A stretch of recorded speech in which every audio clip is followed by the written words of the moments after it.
আমার মনে হয় খুব বেশি প্রশ্নের প্রয়োজন হবে না, তারপরেও কয়েকটি জবাব দেব আমরা। প্রথম কাবা দেখে সর্বোত্তম কি দোয়া হতে পারে? জবাব, প্রথম কাবা দেখে সর্বোত্তম কি দোয়া করবেন? আপনার যেটা প্রয়োজন বেশি ওটাই করবেন। কাবা দেখার বিশেষ কোনো দোয়া নেই, ক্ষমার চাওয়ার দোয়া সেটি। পর্দা বিষয়ে একটু আলোচনা করলে অনেক বোনদের সুবিধা হতো। অনেকে মনে করেন এহরাম অবস্থায় মুখে কাপড় যদি না লাগে অন্য সময়ও লাগবে না, একটু বিস্তারিত বললে উপকৃত হতাম। ধন্যবাদ, সুন্দর প্রশ্ন।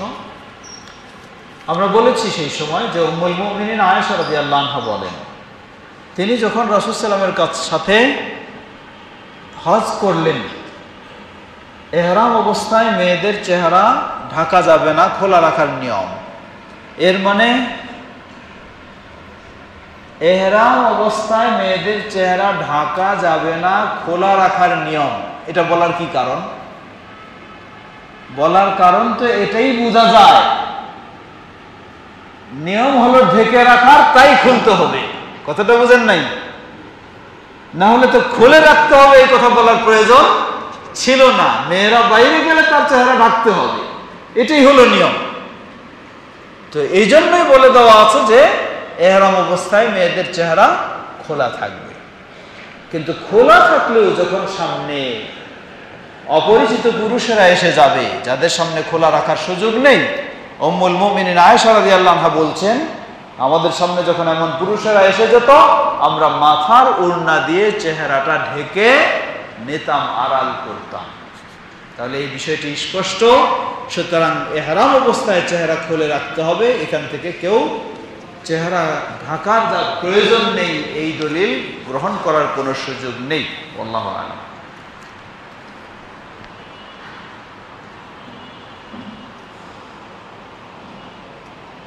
প্রশ্ন করেছেন, একজন অসুস্থ ব্যক্তি আছেন যার প্রস্রাবের সমস্যা আছে, ডাইপার পরে যদি প্রস্রাব হয়ে যায়, উনি জানতে চায় শুধু ছিটা পানি দিলে হবে নাকি ডাইপার চেঞ্জ করে ওযু করতে হবে? জবাব, হ্যাঁ। কোনো ব্যক্তি যদি রোগজনিত কারণে তিনি পেশাবকে কন্ট্রোল করতে না পারেন, এমনিই ঝরতে থাকে, তাহলে তো অবশ্যই তিনি ডাইপার বা সেগুলি পরবেন। পরার পরে যেই সালাত তিনি শুরু করবেন প্রথমে, এটা তার এভাবেই হয়ে যাবে। দ্বিতীয় সালাতের জন্য যদি তিনি নিশ্চিত হন যে এই জায়গায় পেশাব লেগেছে, তাহলে এটা অবশ্যই চেঞ্জ করবে এবং নতুনভাবে ওযু করবে, তারপর সালাত আদায় করবে। শুধু তওয়াফ করা যাবে নাকি প্রতিবার তওয়াফ শেষে সাই করতে হবে? আমরা বলেছি ওমরা শেষ করে, আমরা বলেছি তওয়াফ এর সাথে সাই সম্পর্ক নেই। হজের কাজ হলে সাই করতে হবে বা উমরার কাজ হলে সাই করতে হবে। তাওয়াফের পরিপূর্ণ ইবাদতটা হলো, আল্লাহ রাসূল সাল্লাল্লাহু আলাইহি ওয়াসাল্লাম বলেন, মান তাফা বিল বাইতি সাবআ ওয়া সাল্লা রাকাআতাইন কানা কাইতকি রাকাবাতিন। যে ব্যক্তি 7 চক্কর তাওয়াফ করবে এবং 2 রাকাত সালাত আদায় করবে, তাহলে একটি কৃতদাস আজাদ করলে যে সওয়াব পাওয়া যায় সেই সওয়াব লাভ করবে। অতএব তাওয়াফের পরিপূর্ণতা হলো 7 চক্কর এবং 2 রাকাত সালাত, সাইয়ের এখানে সম্পর্ক নেই। ইহরামের কাপড় পরে তাওয়াফে নফল তাওয়াফ করা যদি মাতাফ ফাঁকা থাকে, শরীয়তের কোনো বাধা রয়েছে কি না? জবাব, বলেছি আমরা, আপনি মিথ্যার আশ্রয় নেবেন, এটি জায়েজ হবে না কখনো। মক্কাতে গিয়ে কিছু কিছু মহিলাদের দেখা যায় তারা নরমালি 3 পিস পরা রয়েছে। আমাদের দেশের মহিলারা তাদেরকে অনুসরণ করার চেষ্টা করে। আসল পর্দার বিধান কি? জবাব, সবসময় উচিত ভালো অনুসরণ করা। কোনো মেয়ে মানুষ যদি, পাকিস্তানি মহিলারা আছে, ইন্ডিয়ান মহিলারা আছে অনেক, যারা কি করে বোরকা পরে না বা ওই ধরনের মার্জিত হেজাবের কাপড় পরে না, তা আপনি তার দেখবেন কেন? আপনি যদি জান্নাত চান, আপনি যদি আল্লাহর সন্তুষ্টি চান, তাহলে যে সবচেয়ে ভালো সেটা আপনি দেখবেন, সেটা অনুসরণ করবেন। যারা নিশ্চিত জান্নাতি তাদের আপনি অনুসরণ করবেন। আল্লাহ তৌফিক দান করুন। আমি বদলি হজে যাচ্ছি, এখন প্রথম উমরা কি আমার পক্ষ থেকে হবে নাকি বদলির পক্ষ থেকে হবে? জবাব, আপনি যদি তামাত্তু হজ করেন তাহলে প্রথমেই তো আপনার তামাত্তু হজের উমরা আদায় করতে হবে। এটি অবশ্যই হজের সাথে সম্পৃক্ত বিষয়, এটি যার পক্ষ থেকে তার পক্ষ থেকেই হবে। আপনি যদি হজের আগে মদিনায় যান তাহলে ফেরার পথে সেটি আপনার জন্য করার সুযোগ রয়েছে। মিনাতে কি প্রতি ওয়াক্তে কসর করতে হবে? জবাব, হ্যাঁ, মিনায় আল্লাহ রাসূল সাল্লাল্লাহু আলাইহি ওয়াসাল্লাম কসরই করেছেন। ফরজ তাওয়াফ করার সময়ে পিরিয়ড আরম্ভ হয়ে গেলে করণীয় কি? ফরজ তাওয়াফ ও বিদায় তাওয়াফ কিভাবে করবে? জবাব, কোন মেয়ে মানুষের যদি ফরজ তাওয়াফ এর সময় পিরিয়ড থাকে তাহলে তিনি তাওয়াফে যাবেন না, পবিত্র হবেন, তারপর তিনি তাওয়াফ করবেন। কিন্তু যদি বিষয়টা এমন দেখা যায় যে তার সফরের সময় হয়ে গেছে আর এই সময় তার পিরিয়ড আছে, আবার ফরজ তাওয়াফ তার হয় নাই, তাহলে কি করবে? জবাব, তিনি এই অবস্থাটি নিরুপায় অবস্থায়, এটি ব্যতিক্রম অবস্থা। এই জন্য ইমাম ইবনে তাইমিয়া রাহিমাহুল্লাহ সহ অনেকে বলেছেন যে যেহেতু তার অবস্থান করার সুযোগ নেই, তার ফ্লাইট অথবা মাহরাম চলে যাবে, তাই তিনি ভালোভাবে কাপড় পরিধান করে সেই অবস্থায় তিনি তাওয়াফ করে ফেলবেন ফরজ তাওয়াফ হিসাবে। আল্লাহু তাআলা আ'লাম। না, সালাত নেই।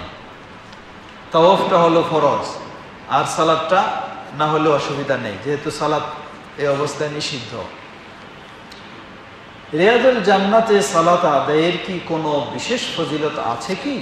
জবাব, রাসূল সাল্লাল্লাহু আলাইহি ওয়াসাল্লাম বলেন, মা বাইনা বাইতি ওয়া মিম্বারি রাউদাতুন মির রিয়াদিল জান্নাহ।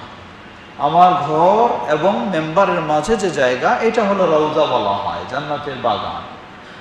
সেই জায়গাটির মর্যাদা এভাবে বর্ণনা এসেছে, কিন্তু সেই জায়গায় সালাত আদায় করলে অন্য জায়গার চেয়ে এত গুণ বেশি সওয়াব হবে, এই ধরনের কোনো স্পষ্ট বর্ণনা আসে নাই, তাই বলার সুযোগ নেই।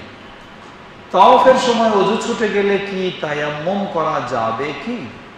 জবাব, তাওয়াফ চলাকালীন অবস্থায় ওযু থাকাটা শর্ত। কিছু মতামত রয়েছে, কিন্তু সঠিক হলো শর্ত। এখন তাওয়াফের মাঝে যদি আপনার ওযু চলে যায় তাহলে আপনাকে ওযু করে আবার শুরু থেকে সম্পূর্ণটাই আদায় করতে হবে। প্রশ্ন করেছেন তায়াম্মুম করা যাবে কি না। জবাব, যদি আপনি পানি পান, ওযু করার সুযোগ থাকে, তাহলে তো তায়াম্মুম জায়েজ হবে না। আল্লাহ। মক্কা থেকে মদিনা সফর শেষে অথবা মিকাতের বাহিরে সফরকালীন যেমন তায়েফ থেকে সফর শেষে অবশ্যই উমরা নিয়ত করতে হবে কি? জবাব, না। এই জন্যই নয়, যেহেতু আপনি প্রথমেই হজ উমরার উদ্দেশ্যে যখন মক্কায় প্রবেশ করেন, আপনি তখন ইহরাম বেঁধে প্রবেশ করেছেন, এরপর আপনি বাইরে বের হয়েছেন। সেই বাইরে বের হওয়া, আমরা বলছি যদি মদিনায় আপনি যান তাহলে সেখানে যেহেতু শরীয়ত সম্মত যাওয়ার অনুমতি রয়েছে, নিয়ম রয়েছে, সেটি একটু ভিন্নভাবে দেখছি আমরা। কিন্তু কেউ তয়েফের বাহানা করে যাবে আর এহরাম বেঁধে আসবে, এমনটি সঠিক হবে না। তাই এহরাম ছাড়াই চলে আসবে। এহরাম অবস্থায় ঘুমানোর সময় পা ঢাকা যাবে? জব ঢাকা যাবে পা, অসুবিধা নেই। সাফা মারওয়াতে যে দোয়া, তা কি 3 বার পড়তেই হবে? জবাব, পড়তেই হবে এমন নয়, পড়াটি হলো উত্তম সুন্নাহ। আল্লাহু তাআলা আ'লাম। আমরা তাহলে এখনই শেষ করি। ছোট্ট একটি কাজ রয়েছে, আপনারা কিভাবে এহরামের কাপড়টা পরিধান করবেন এটি অনেকেই জানতে চায়। আপনাদের জন্য আমাদের ঢাকা যুব ফাউন্ডেশনের পক্ষ থেকে এটি আমার একটি লেখা বই, যেভাবে বলেছি সেভাবে আপনারা সাজানো পাবেন এবং দলিল সহকারে পাবেন। এটি আপনাদের সকল যারা হজের জন্য যাবেন তাদের সকলকেই ঢাকা যুব ফাউন্ডেশন আপনাদেরকে এটা গিফট করবেন। একটা প্রশ্ন এসেছে, মৌখিকভাবে প্রশ্ন করেছেন, অনেকে বাইতুল্লাহ কাবায় আল্লাহর ঘরে গিয়ে টাকা দিতে চায়, তাহলে কি করবে? জবাব, আলহামদুলিল্লাহ, সেটা ধনীর দেশ এবং সেখানে টাকার অভাব নাই, তাই ওখানে টাকা দেওয়ার কোনো প্রয়োজন নাই। আপনি টাকা দেবেন, আমাদের গরিব দেশে অনেক গরিব জায়গায় মসজিদ বানাতে পারছে না, সেখানে আপনি টাকা দিবেন, ওখানে কোনো টাকার প্রয়োজন আলহামদুলিল্লাহ নেই। মিনাতে হোটেল রাখে 2 ঘন্টা ঘুরে নিয়ে এসে পড়ে, মিনায় 2 ঘন্টা রেখে। আমরা বলেছি যে 10 তারিখ দিবাগত রাত, 11 দিবাগত রাত মিনায় অবস্থান করা হলো ওয়াজিব, এটি সঠিক। কেউ ভিন্ন মতামত রয়েছে, কিন্তু সঠিক হলো ওয়াজিব। প্রশ্ন হলো, হোটেলে সারাদিন থাকবে, পাথর মারার সময় গিয়ে পাথর মারে আসবে, আর 1-2 ঘন্টা একটু ঘোরায় নিয়ে চলে আসবে, তাহলে কেমন হবে? জবাব, ঘোরানোর মতোই হজ হবে, ঘোরানোর মতোই হজ হবে। কারণ রাত যাপন করা কমপক্ষে অর্ধেক রাতের বেশি অংশ আপনি সেখানে অবস্থান করবেন। উচিত সবারই ভালো কেমনে হয় সেই চেষ্টা করা, উচিত নয় ছাড় খোঁজা, শুধু ছাড় খোঁজা এমনটা উচিত নয়। উচিত হলো ভালো কেমনে হয় সেটি চেষ্টা করা। আল্লাহ তৌফিক দান করুন। আমরা এখানেই তাহলে শেষ করছি। এতক্ষণ যাবত যে বিষয়গুলি শুনলাম, আল্লাহ আমাদের সেগুলি থেকে উপকৃত হওয়ার তৌফিক দান করুন। যারা হজে যাবেন, আল্লাহ তাদেরকে পরিপূর্ণ সুস্থ সুন্দরভাবে সঠিকভাবে হজ করার তৌফিক দান করুন।